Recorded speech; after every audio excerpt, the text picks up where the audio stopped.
ইরানে চলমান সহিংস আন্দোলনের প্রেক্ষাপটে দেশটির সরকার এখন পতনের দ্বারপ্রান্তে, এমন দাবি করেছেন স্বর্ণপাম-জয়ী ইরানি চলচ্চিত্র নির্মাতা জাফর পানাহি।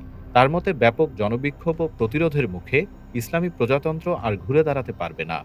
ব্রিটিশ সংবাদ মাধ্যম গার্ডিয়ানকে দেওয়া এক সাক্ষাৎকারে পানাহি বলেন, ইন্টারনেট পরিষেবা বন্ধ করে দিয়ে কর্তৃপক্ষ আরও বড় ধরনের সহিংস দমন-পীড়নের প্রস্তুতি নিচ্ছে। তবে এসব পদক্ষেপ শেষ পর্যন্ত সরকারের টিকে থাকার পথ সুগম করবে না, বরং পরিস্থিতি আরও বিস্ফোরক হয়ে উঠেছে। তিনি অভিযোগ করেন, তেহরান সহ বিভিন্ন শহরে ভয়াবহ দমন অভিযান চলছে এবং বহু মানুষ সহিংসতার শিকার হচ্ছেন। পানাহির ভাষায়, বর্তমান পরিস্থিতি এমন এক পর্যায়ে পৌঁছেছে যেখান থেকে সরকারের পক্ষে ফিরে আসা কার্যত অসম্ভব।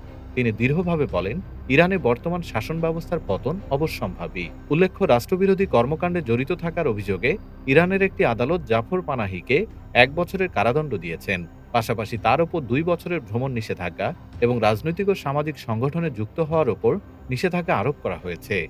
আন্তর্জাতিক মহলে এই রায়ের সমালোচনাও উঠেছে। ডেস্ক রিপোর্ট, বাংলাদেশ সময়।